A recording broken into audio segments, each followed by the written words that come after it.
Farm હાઉસમાં કામ પૂર્ણ થયું છે કે કેમ તે જોવા ગયેલા રખેવાળને રૂમમાં લોહીના ડાઘા જોયા બાદ ગંધ આવતા શંકા ગઈ। નવસારી ઉગતથી ગોપડા માર્ગે ફાર્મ હાઉસમાં તીક્ષ્ણ શસ્ત્રથી ઘા ઝીકી મહિલાની હત્યા કરી યુવક ફરાર। નવસારી તાલુકાના ઉગતથી ગોપડા ગામ તરફ જવાના માર્ગે આવેલ એક ખાનગી ફાર્મ હાઉસમાં મજૂરી કામ કરવા આવેલ પતિ અને પત્ની તરીકે રહેતા બંને વચ્ચે કોઈ બાબતે બોલાચાલી થતાં પતિએ પત્નીની હથિયારથી હત્યા કરી ફરાર થઈ ગયો હોવાની ઘટના નોંધાઈ હતી। મહિલાની લાશ પર 15થી વધુ ઘા હોવાનો અંદાજ। મકાનમાં પ્રવેશતા જ હોલમાં પંખા પર ચાદર બાંધેલી હતી, જે તપાસનો વિષય બન્યો છે।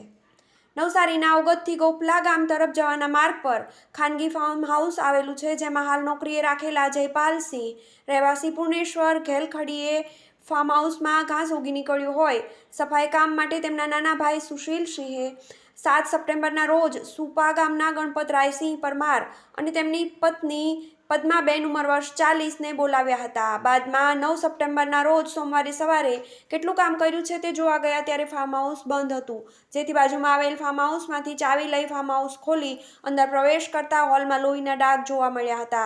અત્યારે મૃતકનો ત્રીજો પતિ 4 વર્ષથી લિવ-ઇનમાં હતા। મૃતક પદ્માબેન 2 પુત્રીઓ સાથે રહેતા હતા। ઘટના સ્થળેથી મળતી માહિતી મુજબ પદ્માબેન હળપતિના પહેલા પતિના મોત બાદ ત્રીજી વખત ગણપતભાઈ પરમાર સાથે હાલ લિવ-ઇનમાં રહેતા હતા। ગણપતિ ઉત્સવમાં બંને પતિ પત્ની મોજમાં આવી નાચગાન કરી રહ્યા હતા, ત્યારબાદ ફાર્મ હાઉસમાં ગયા હતા અને આ ઘટના બની હતી। પતિ ઘટના સ્થળેથી ફરાર હોવાથી મોતનું કારણ હજી પણ અકબંધ। ફાર્મ હાઉસમાં મજૂરી કામ કરવા આવેલ પતિ પત્ની વચ્ચે 7 સપ્ટેમ્બરના રોજ એવું શું થયું કે બંને વચ્ચે મારામારી થઈ કે કયું કારણ પદ્માબેનને પતિએ સશસ્ત્ર વડે મારી નાખવાની ફરજ પડી?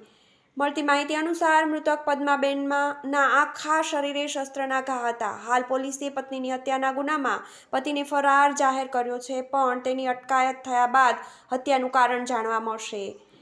TV18 news